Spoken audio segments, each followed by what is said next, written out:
Hello and welcome to my parents' basement. And today we're going to do one of my favorite things to do in my parents' basement, which is look through old artifacts that my parents have stashed away. So right here is my great uncle on my mother's side. This is Cletis Huey, and my aunt Iris Huey, his wife. He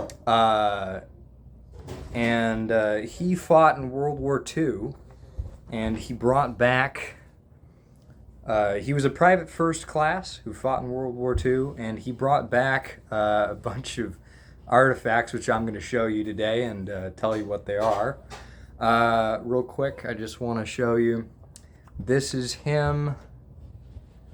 He has an armband that has an MP on it, which stands for military police, and he continued in the law enforcement vein of work when he got out of the service. He was actually a prison guard for many years at the Springfield State Penitentiary. The first thing I want to show you is this. It is a German paratrooper helmet. Luftwaffe paratrooper helmet. It's got the charcoal foam padding still in it, though it's gone stiff with time, and leather lining here. You can see the strap is none the worse for wear as well. And it's quite small, actually. The size here is, the word's in German, but it's essentially head size 56.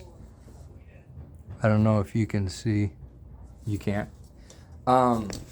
Head size 56, which is apparently very small because that helmet is very small. So he didn't fight in the Pacific Theater, but we figure he must have traded with some of his buddies in the service for a couple of Japanese rifles, because that is what this is. It is a Type 99 Japanese rifle with chrysanthemum still intact.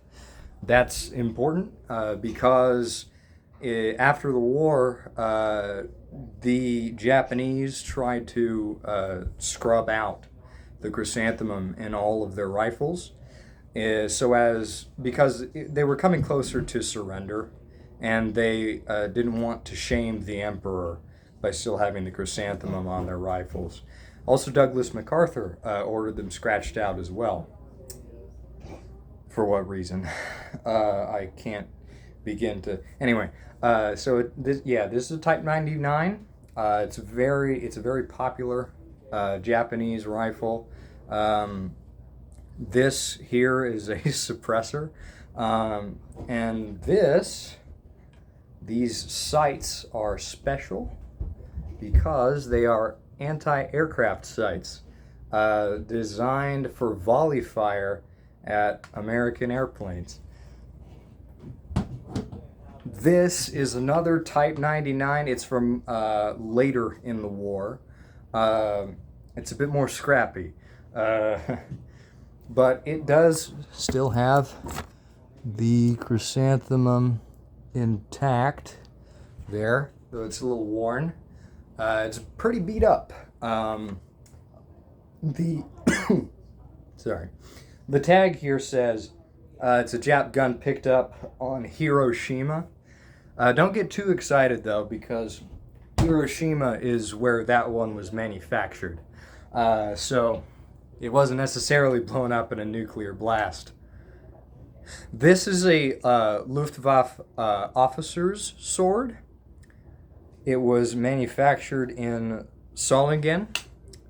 I don't know how to say it, but the manufacturer's name was Paul Weiersberg, and the city Solingen was also nicknamed the City of Swords. It's where the German swords are manufactured. So yeah, Uncle Cletis Huey brought back some cool stuff. So I'm going to hang it up here for more information. I mean, do your own research, but I have sources to turn in, so